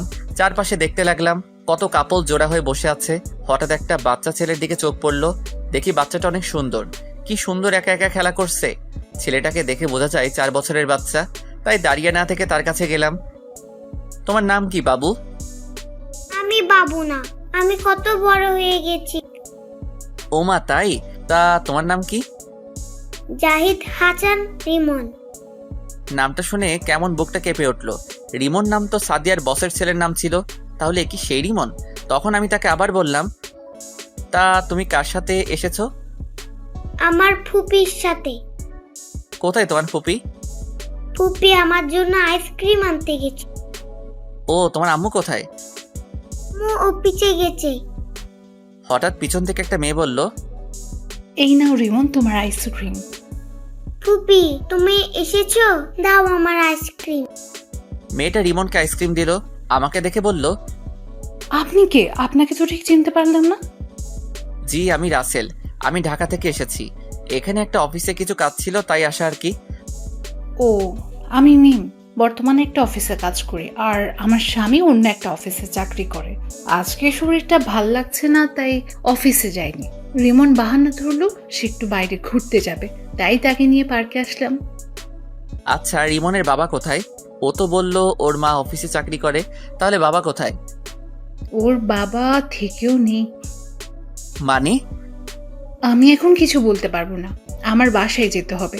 রিমনের মা আর আমার স্বামী অফিস থেকে আসার সময় হয়ে গেছে, আপনাকে অন্য এক সময় বলবো। আর কোনো কথা না বলে মিমে রিমনকে নিয়ে চলে গেল। আমার কেমন জানি মনে হচ্ছে এই সেই রিমন। আর কিছু না ভেবে হোটেলে চলে আসলাম। পরের দিন সকালে ঘুম থেকে উঠে ফ্রেশ হয়ে বাইরে এসে গাড়ি নিয়ে যে অফিসে কাজের জন্য আসলাম সেই অফিসে চলে গেলাম। অফিসের ভিতরে ঢুকে পিয়নকে বললাম, বসের কেবিন কোনটা? পিয়ন আমাকে বসের কেবিন দেখিয়ে দিল। আমি বসের কেবিনের সামনে গিয়ে দাঁড়ালাম আর বললাম, আসতে পারি ভিতরে? আরে রাসেল সাহেব যে, আসুন। আমার কত বড় সৌভাগ্য আপনার মতো একজন বিজনেসম্যানের সাথে কাজ করব। আপনি আমার থেকে বড়, সো আমাকে আপনি না করে তুমি করে বললে খুশি হব। ওকে ঠিক আছে, তা বলো চা না কফি কোনটা? চা হলে চলবে। তারপর তিনি পিয়নকে ডাক দিলেন, 2টা চা নিয়ে আসতে বললেন। কিছুক্ষণ পর পিয়ন চা দিয়ে গেল। দুজনে চা খেতে খেতে কাজের সম্বন্ধে কথা বললাম। সবকিছু ঠিক করে কেবিন বাইরে আসতেই ঠাস একটা মেয়ের সাথে ধাক্কা খেয়ে পড়ে গেলাম। আমি তাড়াতাড়ি উঠে গেলাম। মেয়েটাও উঠিয়ে শাড়ি ঠিক করতে লাগলো। এখনো মেয়েটার চেহারা দেখি নাই, কারণ মেকআপ পরে আছে। সরি, আমি খেয়াল করি নাই। মেয়েটা আমার দিকে তাকিয়ে আছে। চোখের দিকে তাকিয়ে দেখি চোখ দিয়ে পানি পড়ছে। আমার কেমন যেন চেনা চেনা লাগছে। আমি আবার বললাম, আপনি কান্না করছেন কেন? চোখে কি যেন পড়েছে। ওর কণ্ঠ কেমন যেন চেনা চেনা লাগছে। ও আচ্ছা, আপনি অফিসে মেকআপ পরে থাকেন সব সময়? আমার এই চেহারা শুধু আমার স্বামী ছাড়া আর কেউ দেখতে পারবে না। আপনার স্বামী কোথায়? আর আপনার নাম কি? আমার মিতু। আমার স্বামী আর একটা বিয়ে করছে, সে আমার সাথে থাকে না। আপনি? আমি রাসেল, একটা কাজের জন্য এই অফিসে আসা। আপনার বউ বাচ্চা তারা? আমার বউ আমার ভালোর জন্য আমাকে ছেড়ে চলে গেছে। তারপর আপনি বিয়ে করছেন না? আমার জীবনে সাদিয়া ছাড়া অন্য কেউ আসবে না। ওকে আজ একটা বছর ধরে খুঁজেছি, কিন্তু কোথাও পাইনি। আপনার বউ আপনাকে ছেড়ে গেছে আজ 1 বছর হয়েছে? না, আজ 3 বছর। তাহলে 2 বছর কি হয়েছে আপনার? তাহলে শুনুন। তারপর সবকিছু খুলে বললাম। দেখি মেয়েটা বারবার চোখের পানি মুছতে আসছে। আপনি কান্না করছেন কেন? আপনার কথাগুলো শুনে। আচ্ছা, পরে কথা বলবো, আমি এখন যাই। এখন কোথায় যাবেন? এখানে একটা হোটেলে উঠেছি, কাজ শেষ হলে ঢাকায় ফিরে যাব। ও আচ্ছা, ঠিক আছে, যান। আমি আর কোনো কথা না বলে হোটেলে চলে গেলাম। তারপর ফ্রেশ হয়ে দুপুরের খাবার খেয়ে একটা ঘুম দিলাম। বিকেলে ঘুম থেকে উঠতে দেখি একটা মেয়ে আমাকে জড়িয়ে ধরে শুয়ে আছে। চুলের জন্য মেয়েটার চেহারা দেখা যায় না। আমি আস্তে করে যেই না চুলগুলো মুখের সামনে থেকে সরিয়ে চেহারা দেখলাম, তার চেহারা দেখে আমি মোটেও প্রস্তুত ছিলাম না। কি ভাবছেন সাদিয়া? আরে না, রিয়া। রিয়া কখন আসলো? তার চেয়ে বড় কথা হলো, রিয়া আমার রুমে ঢুকলো কিভাবে? আর প্রায় বাড়িতে থাকলে রাতে এসে আমাকে জড়িয়ে ধরে শুয়ে থাকে। আমি অনেকবার রিয়াকে মানা করছি, কিন্তু সে আমার কথা শুনে না। তার নাকি আমাকে জড়িয়ে ধরে শুয়ে থাকতে ভালো লাগে। তারপর থেকে আমি তাকে আর কিছু বলি না। তো যাই হোক, আমি রিয়াকে বুকের উপর থেকে সরিয়ে দিলাম। রিয়ার ঘুমটা ভেঙে গেল। তুমি এখানে কেন? আর কখন আসলে? আমার রুমে ঢুকলে কিভাবে? আস্তে আস্তে, এতগুলো প্রশ্ন একসাথে করলে কোনটা আগে বলবো? ওকে বলো। বাসার থেকে তুমি চলে আসার পর বাসাটা কেমন যেন ফাঁকা ফাঁকা লাগছে। তোমাকে ছাড়া আমি থাকতে পারি না। গতকাল তুমি আঙ্কেল আন্টির সাথে কথা বলার সময় আমি জানতে পারি তুমি এখানে আছো, তাই সকালে কাউকে না বলে সোজা এখানে চলে আসি। তা বুঝলাম, কিন্তু আমার রুমে ঢুকলে কিভাবে? চাবি তো আমার কাছে ছিল। ম্যানেজারকে বলেছি আমি তোমার আত্মীয় এবং তোমার বাবা মা, তুমি আর আমি একসাথে ছবি তুলেছি। ওগুলো ম্যানেজারকে দেখিয়েছি। তারপর তিনি এক্সট্রা চাবি দিয়ে দরজা খুলে দিল। আসবে যখন, তাহলে আমি আসার সময় বলো নাই কেন? তাহলে দুজনে একসাথে আসতাম। বলি নাই বেশ করেছি। আমার অনেক খিদে লেগেছে, তুমি খাবার নিয়ে আসো, আমি ফ্রেশ হয়ে আসছি। চলো বাইরে গিয়ে রেস্টুরেন্টে খাবার খাবে আর সিলেট শহরটা ঘুরে দেখবে। আসলে বাইরে গেলে সাদিয়াকে খুঁজতে পারবো, তাই বললাম। ঠিক আছে, আমি ফ্রেশ হয়ে আসছি। আমি আসার পর তুমি ফ্রেশ হবে। বলে রিয়া ওয়াশরুমে চলে গেল। কিছুক্ষণ পর রিয়া ফ্রেশ হয়ে বের হলো। তারপর আমি ঢুকে ফ্রেশ হয়ে এসে দুজনে হোটেল থেকে বেরিয়ে গাড়ি নিয়ে একটা রেস্টুরেন্টে চলে গেলাম। রেস্টুরেন্টে ঢুকে একটা টেবিলে চেয়ার টেনে বসলাম। রিয়া আমার পাশে একটা চেয়ার টেনে বসলো। রিয়া তার মতো করে অর্ডার দিল। কিছুক্ষণ পর ওয়েটার খাবার দিয়ে গেল। দুজনে খেতে লাগলাম। হঠাৎ একটা টেবিলে চোখ পড়লো।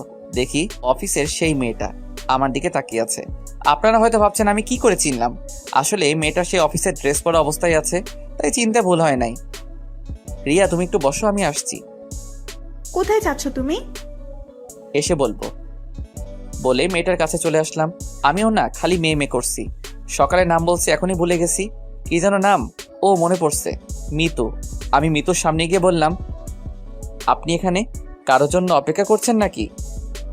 না, আসলে আমার এক বান্ধবী আসবে, তার জন্য অপেক্ষা করছি। আপনি এখানে? এখানে খাবার খাওয়ার জন্য এসেছি।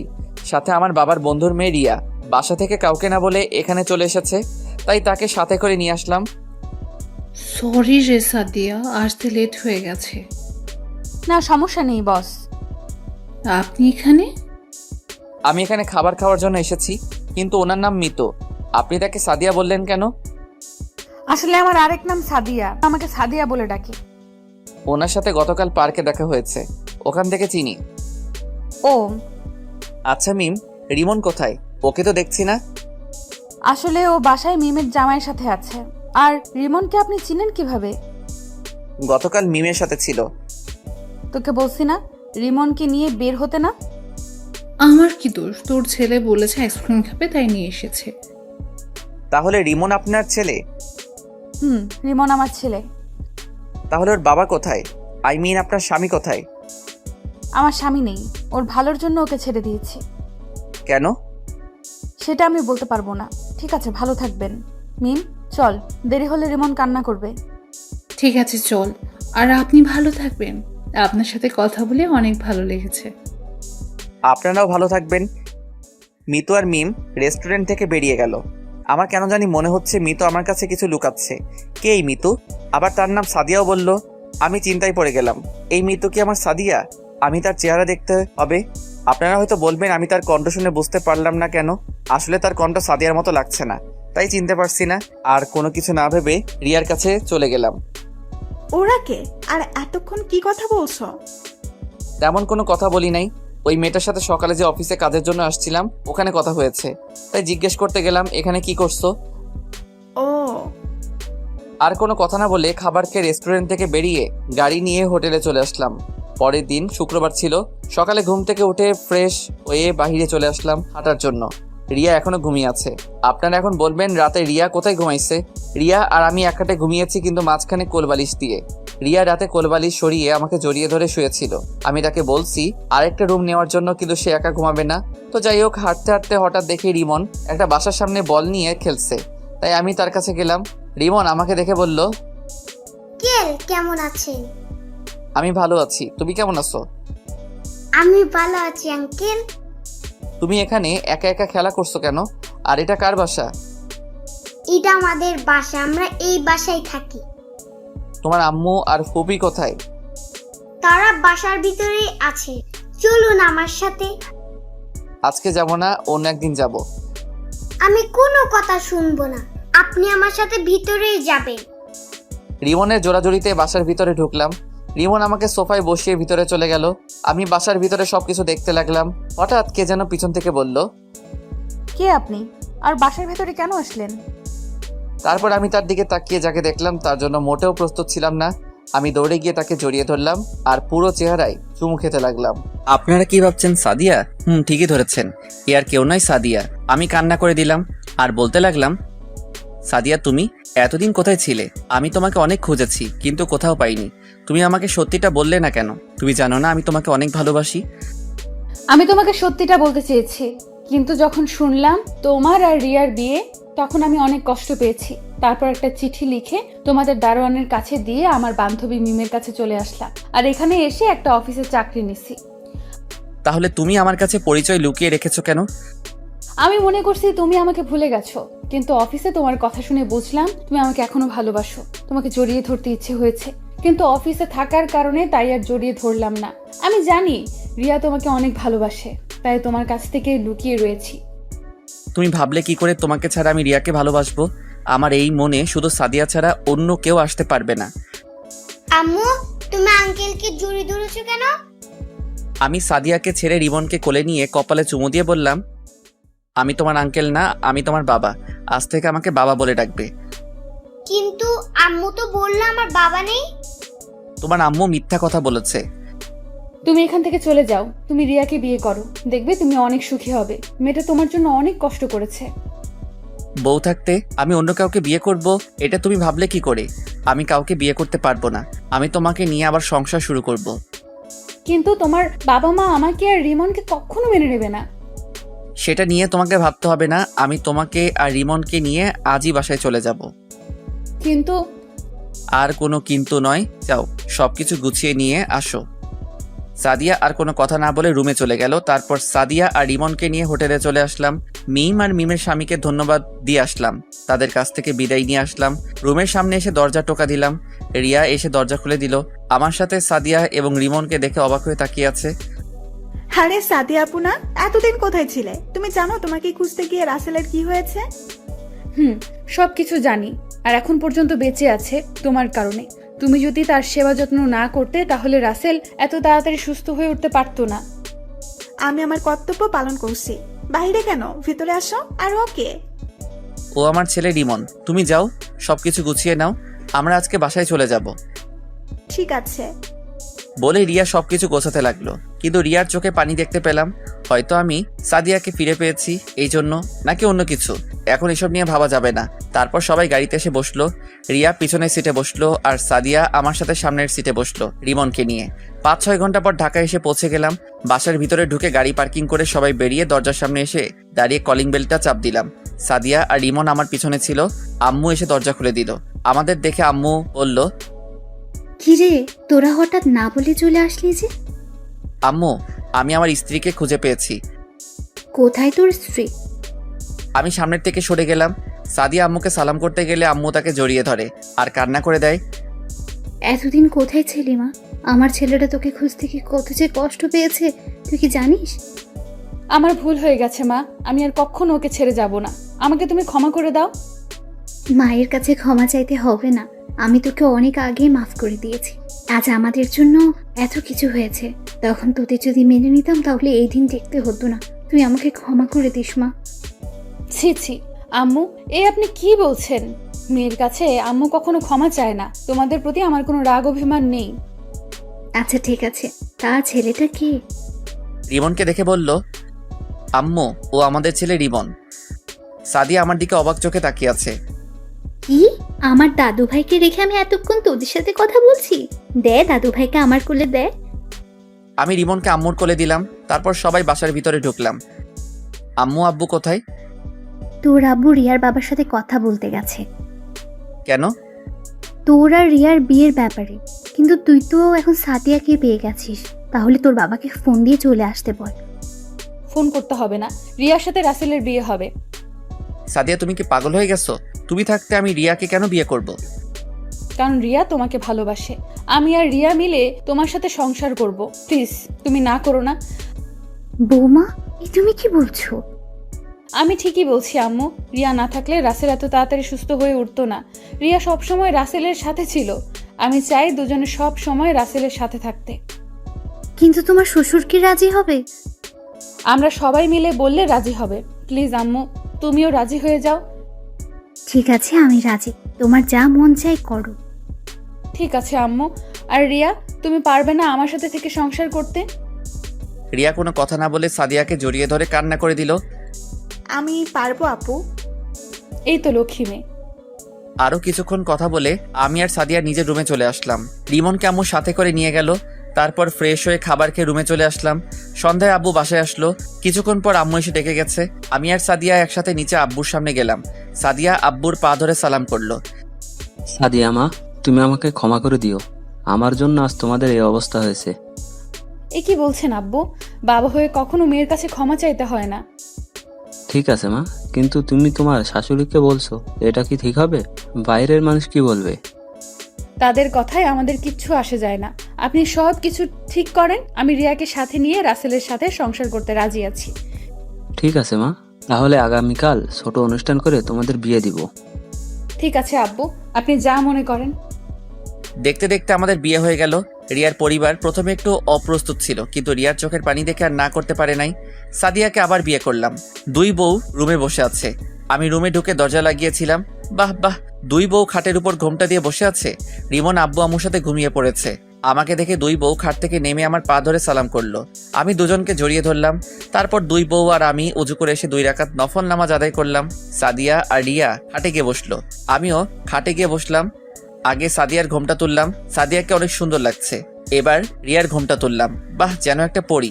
আমি তাদের দুজনের দিকে তাকিয়ে দেখতে লাগলাম। সাদিয়া আর রিয়া যেটা করলো তার জন্য মোটেও প্রস্তুত ছিলাম না। দুজনে আমাকে খাটে ফেলে দিয়ে পুরো শরীরে কিস করতে লাগলো। ভাই, জীবনে বাচ্চা থাকলে দুজনকে কখনো বিয়ে করবেন না। এভাবে কি খালি তাকিয়ে থাকবে? বাসর করবে না? তোমরা দুজন একসাথে আমার যে অবস্থা করলে, আমার বাসর করা মিটে গেছে। তোমরা আমাকে ছেড়ে দাও। তুমি বললে তো আর হবে না, আমাদের একটা বাংলাদেশ টিম লাগবে। তাহলে তো আমাকে অনেক পরিশ্রম করতে হবে। করতে হলে করবে। ঠিক বলছো, এখন আমাদের আদর করো। আমি পারবো না, আমি এখন ঘুমাবো। এটা বললে তো আর হবে না। তোমার কাজ শুরু করে দাও। তারপর আর কি, দুজনকে খাটে ফেলে দিয়ে আমার কাজ শুরু করে দিলাম। আরে ভাই, আর সামনে দেখতে হবে না, বিয়ে করে দেখে নিবেন আমি কি করছি। সকালে ঘুম থেকে উঠে দেখি দুজনে আমাকে জড়িয়ে ধরে শুয়ে আছে। দুজনকে দেখতে একদম পরীর মতো লাগছে। হঠাৎ রিয়ার পেটের উপর দেখি কিছু নেই। আমি রিয়ার পেটের উপর হাত বোলাতে লাগলাম। রিয়া কেঁপে উঠলো। রিয়া আমাকে আরো শক্ত করে জড়িয়ে ধরলো। রিয়া জড়িয়ে ধরার সাথে সাথে সাদিয়াও আমাকে জড়িয়ে ধরলো। হাই হাই, আমি কি করব? তাই সকালবেলা আরেকবার করে ফেললাম। কি করলাম তা আমি বলতে পারবো না, আমার শরম করে। আমি কিন্তু গল্পে লুচ্চা হতে পারি, কিন্তু বাস্তবে অনেক ভালো ছেলে। আমার সাথে প্রেম করতে পারো, কিন্তু আমি করব না। সকালে একসাথে 3 জনে ওয়াশরুমে ঢুকে ফ্রেশ হয়ে নিচে গেলাম। দেখে আব্বু আম্মু নিজ হাতে নাস্তা খাইয়ে দিচ্ছে। সাদিয়া গিয়ে রিমনকে কোলে নিয়ে কপালে চুমু দিল। আম্মু, তুমি আমাকে রাতে তোমার কাছে নিলে না কেন? তুমি জানো না আমি তোমাকে ছাড়া ঘুমাইতে পারি না। তুমি তোমার দাদা দাদির রুমে ঘুমিয়ে গেছো, তাই তোমাকে আর নিয়ে যাইনি বাবা। ঠিক আছে, কোন থেকে আমাকে তোমার সাথে ঘুমাইতে নিয়ে যাবে? ঠিক আছে বাবা, এখন থেকে তুমি তোমার আম্মুর সাথে ঘুমাবে। এভাবে দেখতে দেখতে 2 বছর চলে গেল। আমি এখন অফিস দেখাশোনা করতে ব্যস্ত থাকি, আর সাদিয়া আমার সাথে অফিস দেখাশোনা করে। রিয়া বাসায় মা বাবা আর রিমনের খেয়াল রাখে, আর রিয়া এখন প্রেগনেন্ট। অফিসে বসে কাজ করতে আসি, হঠাৎ আম্মু ফোন দিল। হ্যালো আম্মু, বলো। তুই আর সাথিয়া এক্ষুনি হাসপাতালে চলে আয়। রিয়ার ব্যথা উঠেছে, তাই তোর বাবা আর আমি রিয়াকে হাসপাতালে নিয়ে এসেছি। ঠিক আছে আম্মু, আমি আর সাদিয়া এখনই আসতেছি। ফোনটা কেটে সাদিয়াকে কল দিয়ে বললাম আমার কেবিনে আসতে। কিছুক্ষণ পর সাদিয়া আমার কেবিনে আসলো। বলো, কেন ডেকেছো? আমাদের এখন হাসপাতালে যেতে হবে। কেন? কার কি হয়েছে? রিয়ার ব্যথা উঠেছে, তাকে নিয়ে আব্বু আম্মু হাসপাতালে নিয়ে গেছে। ঠিক আছে, চলো। তারপর দুলাভাইকে সব বুঝিয়ে দিয়ে আমি আর সাদিয়া অফিস থেকে বেরিয়ে গাড়ি নিয়ে হাসপাতালে চলে গেলাম। ভিতরে ঢুকে দেখি আম্মু আব্বু বাহিরে দাঁড়িয়ে আছে, আর সাথে রিমনও আছে। কি হয়েছে আম্মু, রিয়া কোথায়? ডাক্তার রিয়াকে ভেতরে নিয়ে গেছে, এখনো বের হয়নি ডাক্তার। কিন্তু রিয়া তো ডেলিভারি ডেট আরো দেরি আছে, এত তাড়াতাড়ি ব্যথা ওঠার কারণ কি? আসলে রিয়া সকালে সিঁড়ি দিয়ে নামতে গিয়ে পড়ে গেছে, পড়ে অনেক ব্যথা পাই, তাই আমি অ্যাম্বুলেন্স ফোন দিয়ে নিয়ে আসি, তারপর তাকে হাসপাতালে নিয়ে আসি। কিন্তু রিয়া উপর থেকে কেন নিচে নামতে গেল? তাকে দেখাশোনা করতে তো বাসায় লোক ছিল। সেটা তো আমি বলতে পারবো না। হঠাৎ ডাক্তার কেবিন থেকে বেরিয়ে আসলো। ডাক্তার, রিয়ার এখন কি অবস্থা? দেখুন, আমরা অনেক চেষ্টা করছি, কিন্তু কিন্তু কি ডাক্তার? আমরা অনেক চেষ্টা করতেছি। আপনার স্ত্রীর আগে একটা কিডনি নষ্ট ছিল, এখন দ্বিতীয় যেটা ছিল সেটা দিয়ে এতদিন বেঁচে ছিল। আমাদের পক্ষে আপনার স্ত্রীকে বাঁচানো সম্ভব না, আমরা আপনার মেয়েকে বাঁচাতে সম্ভব হয়েছি। কিন্তু রিয়া তো আমাদের কিছু বলে নাই। সেটা আমি বলতে পারবো না। আপনারা সাদিয়াকে দুজনকে রিয়া ভিতরে যেতে বললো। আমি আর দাঁড়িয়ে না থেকে ভিতরে চলে গেলাম। আমার সাথে সাদিয়াও ঢুকলো। ভিতরে ঢুকে দেখি রিয়া চোখ দুটো বন্ধ করে শুয়ে আছে। তার পাশে আমার মেয়েটা শুয়ে আছে আর কান্না করছে। সাদিয়া গিয়ে মেয়েটাকে কোলে নিল, তারপর সে কান্না করে বন্ধ করে দিল। আমি গিয়ে রিয়ার হাতে হাত ধরলাম। রিয়া চোখ খুলে দেখে আমি আর সাদিয়া। সাদিয়া দাঁড়িয়ে কান্না করে চোখের পানি দিয়ে পুরো জামা ভিজে ফেলছে। আব্বু আম্মু তো এ কথা শুনে নিচে বসে কান্না করা শুরু করে দিছে। আমার চোখ দিয়ে পানি পড়তে লাগলো। রিয়া হাতের ইশারায় সাদিয়াকে আমার পাশে আসতে বলল। সাদিয়া আমার পাশে আসার পর রিয়া বলল, তোমরা আমার উপর রাগ করে আছো তাই না? তুমি কেন আমাদের কাছে এ কথা লুকালে রিয়া? আমরা কি তোমাদের চিকিৎসা করাতে পারতাম না? আমি নিজেও বলতে পারবো না। আমার যে কিডনি নষ্ট হয়ে গেছে। একদিন হঠাৎ আমার কাছে কেমন খারাপ লাগছে, তাই কাউকে না বলে ডাক্তারের কাছে আসি। ডাক্তার আমাকে পরীক্ষা করে দেখে আমার একটা কিডনি নষ্ট হয়ে গেছে। তারপর আমি চিন্তা করলাম আমার তো আরেকটা কিডনি ভালো আছে, তাই নিয়ে জীবনটা কাটিয়ে নেব। কিন্তু হঠাৎ যে আমার এই কিডনিটা নষ্ট হয়ে যাবে আমি ভাবতে পারি নাই। তুমি আমাকে একটাবার বলতে। বলি নাই, আমি মনে করছি ঠিক হয়ে যাবে। আল্লাহ মনে হয় তোমাদের সাথে রাখতে চায় না আমাকে, তাই হয়তো আমাকে নিয়ে যাচ্ছে। তোমাকে আমরা কোথাও যেতে দিব না, তুমি ভালো হয়ে যাবে। দরকার হয় আমার কিডনি দিয়ে তোমাকে সুস্থ করে তুলবো। এখন আর আমার হাতে সময় নেই। আল্লাহ তোমাদের সাথে কিছু কথা বলার জন্য হয়তো এখনো রুহুটা নিয়ে যায় নাই। প্লিজ তুমি এমন কথা বলো না, তোমাকে আমি সুস্থ করে তুলবো। সাদিয়া, তোমার হাতটা একটু দাও তো। সাদিয়া রিয়ার হাতে হাত দিল। রিয়া আমার হাত আর সাদিয়ার হাত একসাথে মিলিয়ে বলতে লাগলো, সাদিয়া, তুমি আমার জানটাকে দেখে রেখো। ও তোমাকে অনেক ভালোবাসে, ওকে কখনো কষ্ট দিও না। আর তুমি সাদিয়াকে কখনো কষ্ট দিও না। তোমরা দুজনে সুন্দর করে জীবনটা সাজিয়ে নেবে, আর আমার মেয়েকে নিজের মেয়ে মনে করে লালন পালন করবে। কথা দাও আমার কথাগুলো মেনে চলবে। আমরা তোমার কথাগুলো মেনে চলবো। আমি এখন চিন্তামুক্ত হলাম। তোমরা সবাই ভালো থেকো, বাবা মার সেবা করো। রাসেল, আমাকে একটু জড়িয়ে ধরবে? বলতে দেরি আমি রিয়াকে জড়িয়ে ধরলাম। হঠাৎ রিয়ার কথা বন্ধ হয়ে গেল। আমি রিয়াকে ধরে চিৎকার করে কাঁদতে লাগলাম। আমার কান্না শুনে বাহিরের আব্বু আম্মু এবং রিয়ার আব্বু আম্মু এবং তার বড় ভাই ভিতরে আসলো। সবাই কান্না করতে লাগলো। তারপর রিয়ার মরা দেহটা নিয়ে বাসায় চলে আসলাম। পরে জানাজা সম্পন্ন করে বাসার পাশে দাফন করা হলো। পুরো বাসা কেমন যেন পাকা পাকা লাগছে। আমি রুমে বসে নীরবে কান্না করতে লাগলাম। হঠাৎ সাদিয়া আমার মেয়েটাকে এনে আমার কাছে দিল, কি সুন্দর একটা পরীর মতো। আমি মেয়েটার কপালে চুমু দিয়ে বুকে জড়িয়ে ধরে কান্না করে দিলাম। এভাবে দেখতে দেখতে 2 মাস চলে গেল। এখন সব আগের মতো সবকিছু স্বাভাবিক হয়ে আছে। আমার মেয়ের নাম রাখা হয়েছে সিনথিয়া। সাদিয়া সিনথিয়া নিজের মেয়ের মতো লালন পালন করে। আর ইমনকে একটা স্কুলে ভর্তি করিয়ে দিচ্ছি। দুলাভাই এখন নিজের ব্যবসা দিচ্ছে। আপুকে নিয়ে তারা নতুন একটা ব্যবসা কিনছে, ওটাই থাকে। এখন আমি অফিসের কাজে ব্যস্ত থাকি, সাদিয়া বাসার কাজ সামলাতে ব্যস্ত থাকে। আপনারা হয়তো জানেন সাদিয়া কখনো মা হতে পারবে না, তো সবাই আমাদের জন্য দোয়া করবেন, আমরা যেন সুখে শান্তিতে বসবাস করতে পারি।